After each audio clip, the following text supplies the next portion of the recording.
আবার সেই পতিত স্বৈরাচারের পদধূলি আমরা শুনতে পাচ্ছি সংসদে। জুলাই বিপ্লব বাস্তবায়নের দরকার হলে আবার রক্ত দেওয়ার জন্য আমরা তৈরি আছি ইনশাআল্লাহ। আপনারা অবিলম্বে এই জুলাই বাস্তবায়নের ব্যবস্থা করুন, নাহলে চরম জনবিস্ফোরণ দেখবেন আপনারা। সম্পূর্ণ তাদের অতীতকে ভুলে যে মন গড়া সাংবিধানিক ব্যাখ্যা দিয়ে জনগণের প্রত্যাশার সাথে বিশ্বাসঘাতকতা করছে। জুলাই সনদের হা ভোট জয়যুক্ত হয়েছে, সেই জুলাই সনদ বাস্তবায়নে আমরা তালবাহানা দেখতে পাচ্ছি। সংবিধানের খোলা যুক্তি দিয়ে, ভুল এবং বিভ্রান্তিমূলক ব্যাখ্যা দিয়ে 70% মানুষের জনরায়কে উপেক্ষা করার ষড়যন্ত্র হচ্ছে। সংসদে যেহেতু বিরোধী দলীয় সদস্যরা সংখ্যায় কম, তারা এই 2/3 সংখ্যাগরিষ্ঠকে অপব্যবহার করে গায়ের জোরে গণরায়কে অস্বীকার করার ষড়যন্ত্র করছে। রক্ত দিয়ে আমরা জুলাই বিপ্লব এনেছি, জুলাই বিপ্লব বাস্তবায়নের দরকার হলে আবার রক্ত দেওয়ার জন্য আমরা তৈরি আছি ইনশাআল্লাহ। আমরা জান দিব, কিন্তু জুলাই দেব না ইনশাআল্লাহ। ভাই আমার তৈরি থাকুন। আমরা কোনো বিশৃঙ্খলা সংকট তৈরি করতে আসি নাই, আমরা সংকট নিরসন করার জন্য জুলাই সনদ বাস্তবায়ন স্বাক্ষর করেছি। বাংলাদেশের প্রত্যেকটি প্রতিষ্ঠিত রাজনৈতিক শক্তি সেখানে স্বাক্ষর করেছে, কিন্তু 2/3 আসন পেয়ে আমরা দেখছি যে কিছু দল সম্পূর্ণ তাদের অতীতকে ভুলে যে মন গড়া সাংবিধানিক ব্যাখ্যা দিয়ে জনগণের প্রত্যাশার সাথে বিশ্বাসঘাতকতা করছে। আমরা আশা করব তাদের শুভ বুদ্ধির উদয় হবে, জনগণের পালস অফ দ্য পিপল তারা বুঝতে পেরে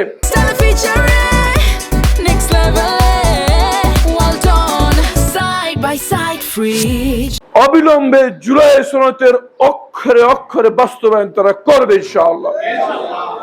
বিরোধী দল জনগণের কাছে দায়বদ্ধ। সংসদে আমাদের 38% ভোট হয়তো আমরা পেয়েছি, কিন্তু জুলাই সনদ 70% ভোট পেয়েছে।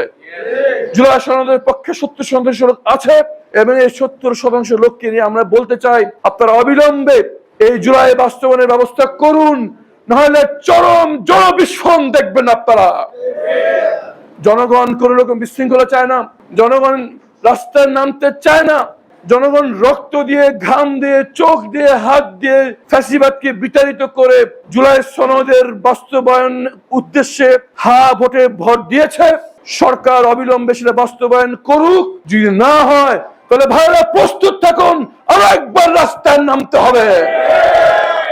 জুলাই সনদ মানে জবাবদিহিতা, তার মানে কেউ যা খুশি তাই আর করতে পারবে না। জুলাই সনদ মানে স্বচ্ছতা, কোন ধরনের দুর্নীতি যেন আর না হতে পারে।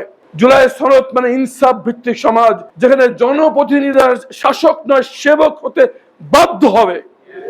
কিন্তু আমরা দেখছি 2/3 সংখ্যাগরিষ্ঠতায় আবার সেই পতিত স্বৈরাচারের পদধূলি আমরা শুনতে পাচ্ছি সংসদে।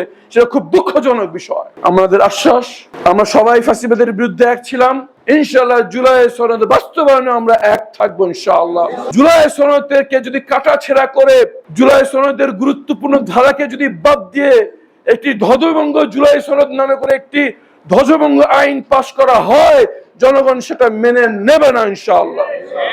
যেই নতুন বাংলাদেশের জন্য আমাদের তরুণের রক্ত দিয়েছে, চোখ হারিয়েছে, পা হারিয়েছে, হাত হারিয়েছে, যেই নতুন বাংলাদেশের জন্য আবু সাঈদ মুগ্ধরা শহীদ হয়েছে, যে নতুন বাংলাদেশের জন্য আমাদের শহীদ ওসমান হাদি ভাই জীবন দিয়েছে, সেই স্বপ্ন বাস্তবায়নে যদি প্রয়োজন হয় আমরা আবার রাস্তায় নামবো, আবার হাত হারাবো, পা হারাবো, চোখ হারাবো, কিন্তু জুলাই ব্যাপারে কোনো সমঝোতা নয়।